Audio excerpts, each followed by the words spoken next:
반갑습니다. 미세스 N입니다. 생각이 많은 우리들, 어떻게 하면 잘 살아갈 수 있는지 오늘은 세 가지 방법에 대해서 이야기를 나눠보려고 하는데요. 나만 생각이 많은 채로 잘 살면 좋겠지만 지난 시간에 말씀을 드린 대로 세상은 온통 좌뇌형으로 구성이 되어 있고 우리 같은 정신적 과잉 활동에는 그들의 패턴을 쉽게 이해할 수 없습니다. 물론 그들도 우리를 이해할 수 없죠. 그런데 그들이 사실은 더 다수잖아요. 그러니까 우리 같은 정신적 과잉 활동인들이 좀 이상하다라는 취급을 받게 되는 거죠. 그 중에서도 우리 같은 경우는 서로 사랑하는 사이라면 또 친구라면 마땅히 이렇게 해야 돼 라는 이런 생각이 뚜렷하게 있다 보니까 우리에게 소중한 사람들에게 정말 필연적으로 실망할 수밖에 없어요. 남들보다 더 많이, 더 넓게 생각하다 보니까 기대도 높고 실망도 커지는 거죠.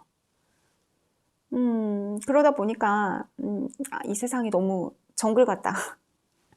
육식한테 잡아먹힐까봐 막 이렇게 늘 경계해야 되는 내가 초식동물 같은 게 내 삶이구나. 라고 이렇게 우리를 느끼게 하는 그런 사람들이 주변에 있기도 해요. 바로 우리들을 먹잇감 삼아서 자기 마음대로 휘두르려고 하는 사람, 심리 조종자입니다.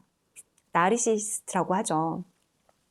우리가 해야 하는 이 첫 번째 일은 바로 이 심리 조종자들을 거르는 일이에요. 이 책의 저자인 크리스텔 프티콜랭이 굿바이 심리 조종자를 쓰기도 했어요. 그때 이 저자는 피해자들의 초점을 맞춰서 나르시시즘이 심각한 사람들은 정신적 과잉 활동인들을 이렇게 유별나게 이렇게 노리고 있다가 확 이렇게 사냥을 한다라는 것을 확신하게 되죠.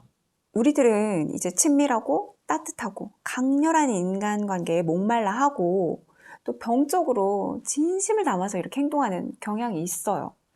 심리조종자들은 이걸 이렇게 매의 눈으로 딱 보고 있다가 단번에 알아차리고 사냥을 하는 거죠. 누구에게도 이해받지 못하고 또 영혼의 가족 뭐 이런 걸 갈망하던 우리들은 드디어 나와 비슷한 사람, 있는 그대로를 받아들여주는 사람을 찾았다고 생각을 하죠. 그래서 어떤 일이 있어도 이 관계를 꼭 유지하려고 노력을 합니다. 이들은 처음 접근할 때나 우선 이렇게 겉보기에는 굉장히 친절하고 다 이해해 주는 것 같고 맞는 말만 하거든요. 그러니까 우리는 어떤 일이 있어도 정말 이 관계는 꼭 유지해야 된다라는 생각 강박적으로 갖게 되는 거죠. 이렇게 손 쓰지 않고 올려둔 테이블 위에 있는 야채처럼 막 이렇게 썩어가는데 점점 썩어가는 걸 보면서도 우리는 그 생각을 못하고 내 탓이야 자책을 하면서 무조건 상대방을 이해하려고 하는 노력을 하게 돼요.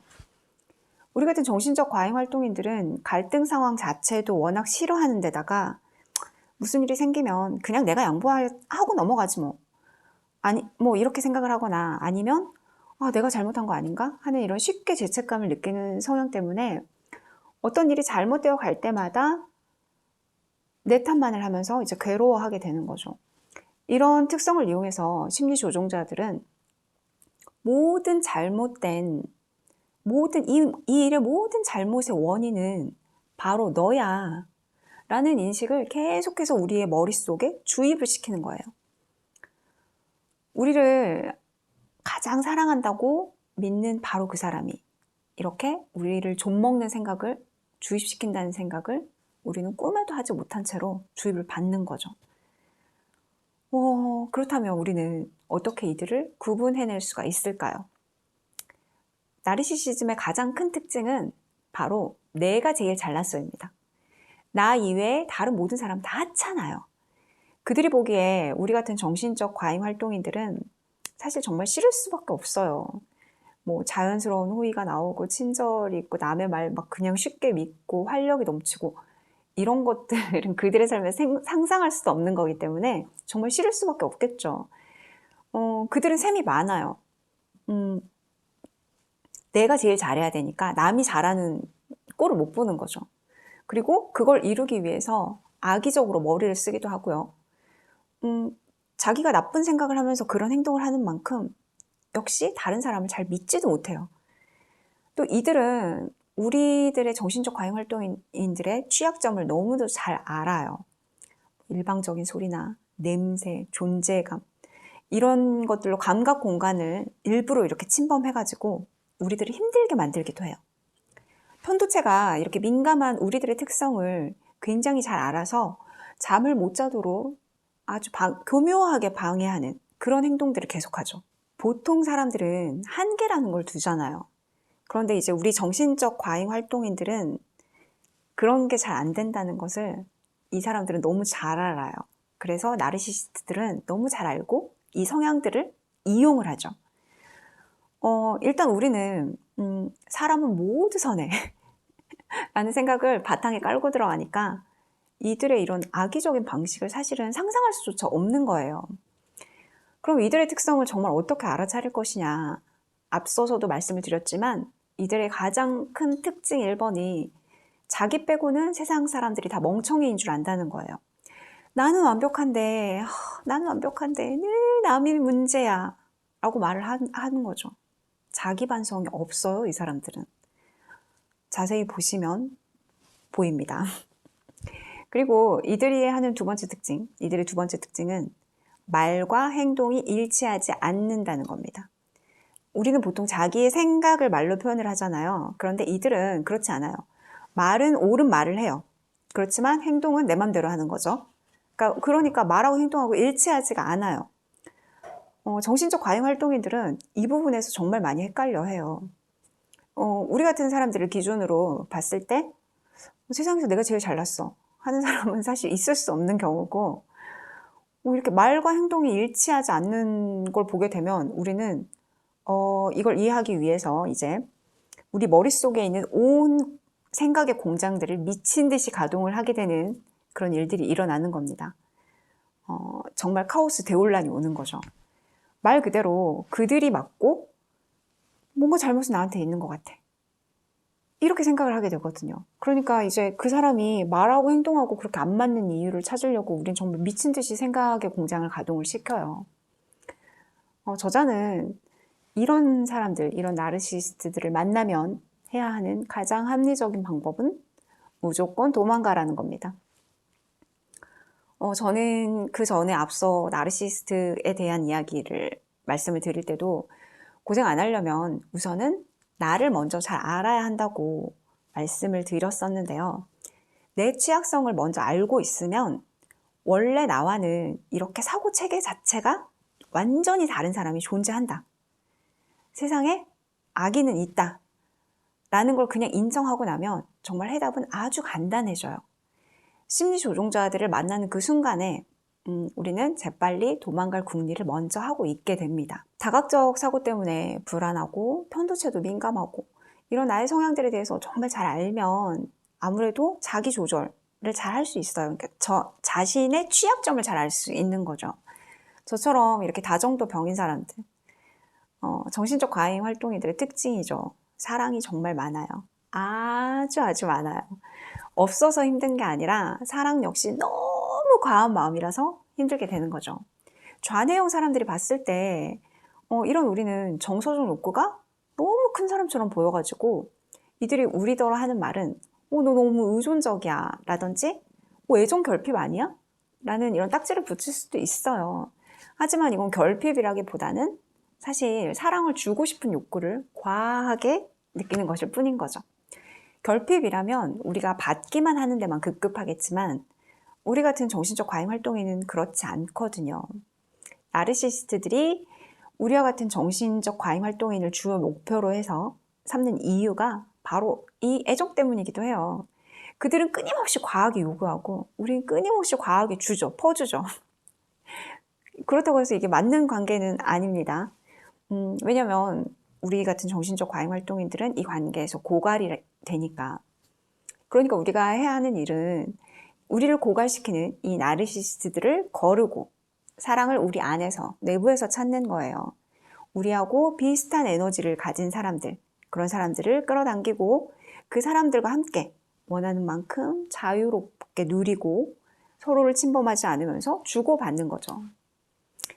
그럼 우리가 잘 살기 위한, 우리 같은 정신적 과잉 활동인들이 잘 살기 위한 두 번째 방법은 바로 단내리기 기법을 사용하는 겁니다. 모든 사람에게는 이제 일상의 리듬을 부여하는 자질구레한 습관이나 개인적인 의식들이 있어요. 이런 습관은 이제 행동에만 적용되는 게 아니라 이런 자동성은 우리 기분에서도 적용이 되는데요. 전에도 제가 한번 말씀드린 적이 있는데 우리 뇌는 자동적으로 길이 난 곳으로만 다니려고 하는 습관이 있어요. 그래서 생각도 늘 이렇게 패턴대로 흘러가게 된다고 말씀을 드렸는데요. 연달아 아침마다 우울한 기분을 느끼게 되면 거의 매일 아침 우울한 기분을 느끼게 될 확률이 높아지는 거죠. 그렇다면 정말 단순하게 우리는 뇌에 새로운 길을 내면 되지 않을까요? 그 새로운 길을 내는 것, 그게 바로 단내리기 기법이에요. 여기서 다치란 연결고리를 말을 하는데요. 여러분 프루스트 효과 들어보셨죠? 프루스트의 소설을 보면 마들렌을 이렇게 한 입 베어문 순간 어린 시절의 장면이 세세하게 떠오르잖아요. 근데 그런 일들이 실제로 우리 일상에서 아주 많이 일어나요. 뭐 어떤 신나는 노래의 도입부만 듣고 옛날에 그 파티했던 그 즐거웠던 기억 이런 걸 떠올릴 수도 있고 또 어떤 노을진 바닷가 사진을 보고 우리 마음이 정말 평화로웠던 어떤 그때 한 시간으로 돌아갈 수도 있어요. 이렇게 대부분의 연결고리, 닻은 무의식적이지만 우리가 또 의도적으로 일부러 하나 만들어낼 수도 있는 거예요. 우리 스스로를 최적의 심리 상태, 뭐 용기 있고 좀 편안한 마음가짐이고 이런 상태로 만들어주는 것들. 그런 상태로 만들기 위해서 단내리기 기법을 사용할 수 있다는 거예요. 그러니까 닻을 내린다는 거는 일종의 마음에 이렇게 스위치를 하나 만들어내는 거예요. 누르면 긍정적인 느낌을 갖게 되는. 그러니까 긍정적인 느낌을 가질 때 내가 주먹을 이렇게 꽉 쥐고 있었다거나 어깨 한쪽을 이렇게 누르는 느낌이 있었다거나 저 같은 경우는 제가 전에도 이렇게 좀 다운됐을 때 하는 거라고 말씀드렸는데 이렇게 다독이거나 애썼어 고생했어 이렇게 다독이는 거나 거울을 보면서 잘했어 괜찮아 라고 이렇게 말을 하면서 활짝 웃는 것 이런 행동 하나가 이렇게 딱 스위치가 되어서 최적의 심리 상태로 돌아가는 거죠. 그래서 이 스위치인 닷은 너무 평범하거나 너무 쉬운 행동이어서는 안 돼요. 약간 좀 특별해야 하고 또 이 닻을 내리고 나서 실제로 좋은 기분을 느껴야지 되기 때문에 그래야 이제 우리 뇌에 길이 만들어지는 거기 때문에 여러 번 반복해서 좀 연습을 해줘야 되는 거죠. 이런 식으로 이렇게 나만의 루틴을 만드는 것 이거는 이제 민감한 사람들이 살아가는데도 꼭 필요한 방식이라고 말씀을 드렸는데요. 정신적 과잉 활동인에게도 똑같이 적용이 되는 방식이에요. 그리고 이제 세 번째 정신적 과잉 활동인들을 위한 삶의 방식 어떻게 살아야 되는지 그 세 번째 방식은 타인의 말을 듣거나 어떤 상황을 볼 때 아주 좀 기초적인 환경이나 행동 단계로 이렇게 기대치를 좀 낮추는 연습을 말을 해요. 신경 논리 단계 피라미드라는 게 있어요. 어떤 사람의 말이나 행동에서 표현되는 범주를 이렇게 5단계의 피라미드로 나누는 건데요. 맨 아래에서부터 환경, 행동, 능력, 가치와 신념, 정체성 이렇게 순서로 볼 수가 있어요. 이제 정신적 과잉 활동인들은 생각이 없는 행동이란 건 없어. 모든 건 다 의미가 있어. 가치가 있어. 라고 생각을 하기 때문에 이 가장 1단계에 있는 이 행동 여기에도 가장 위에 있는 가치와 신념, 정체성을 부여하는 방식으로 생각을 해요. 그런데 보통의 일반 사람들이 이 논리적 연계가 항상 이루어지는 게 아니거든요. 그냥 어떤 행동은 뭔가를 특별히 증명할 필요도 없이 그냥 일회적인 행동일 수도 있어요. 그런데 우리 같은 사람들은 모든 정보를 이 정체성 단계에 놓으려는 그런 강박적인 사고가 있어요. 그러다 보니까 일이 꼬이게 되는 거죠. 예를 들면 내 인생 최고의 콘서트에 입고 갔던 옷은 엄청 중요해졌어요. 그래서 이 나름의 생애, 정체성, 영혼까지 이 옷은 부여받게 되는 건 거죠. 그런데 내 삶에 들어온 모든 것들이 이런 식으로 어떤 정체성을 부여받고 의미를 부여받으면 그 많은 물건과 그 많은 사람들을 우리는 어떻게 우선순위를 정해야 하는 거죠? 그러니까 정신이 없어지고 두서 없어지고 이러면서 인생이 꼬이는 거죠. 그러니까 정보를 가장 밑 단계인 행동, 환경, 요 단계에 놓는 연습을 하는 거예요. 어떤 특별한 의미를 부여하는 게 아니라 이건 그냥 기본적인 행동이야. 이건 그냥 단순한 실행이야. 우리가 실수를 할 때도 마찬가지예요. 이건 그냥 실수를 한 행동이야.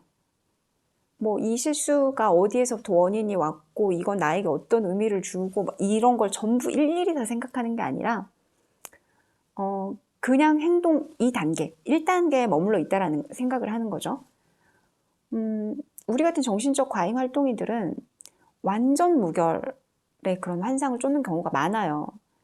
뭐 정확하고 상세하고 사소하고 소소한 것까지 꼼꼼하게, 이런 게 이제 우리를 알려주는 말이기도 한데, 그래서 완벽주의적인 성향들을 대부분 가지고 있는 거죠. 근데 앞서 이렇게 실수에 의미를 부여하지 않는 연습을 말씀드렸는데요. 세상의 모든 일은 완벽하게 진행될 수는 없습니다. 그런 건 불가능해요. 이걸 인정을 하고 넘어가야 돼요. 완벽주의적 성향을 버려야 되는 거죠. 좀 서투른 채로 진행이 되거나 뭐 이렇게 조금 이렇게 어그적거려도 그걸 내 탓으로 돌리지 말고 거기에 연연하지 않고 그냥 이 단계, 그냥 일어나는 일이야. 그냥 일어나는 행동이야. 라고 생각하는 연습. 이런 의식적인 연습을 반드시 해야지만 조금 편안해지는 거죠. 제가 3가지 말씀드렸는데요. 첫 번째, 심리 조종자 거르기. 두 번째, 우리 마음을 좀 최적 상태로 만들어주는 단내리기 기법을 사용하기. 그리고 세 번째는 완벽주의적인 성향을 포기하는 것. 이 3가지만 지켜도 정말 우리는 이 3가지만 부지런히 연습해도 정말 충분히 덜 복잡하게, 뭐 정신적 과잉 활동이 있더라도 충분히 덜 복잡하고 행복하게 살 수가 있어요. 오늘도 이렇게 긴 시간을 함께 해주셔서 정말 감사드리고요. 다음 시간에는 우리의 마음을 더 잘 돌보면서 우리 스스로를 위해서 노력할 수 있는 그런 도움되는 이야기들을 또 가지고 준비해서 와보도록 할게요. 당신을 기다립니다.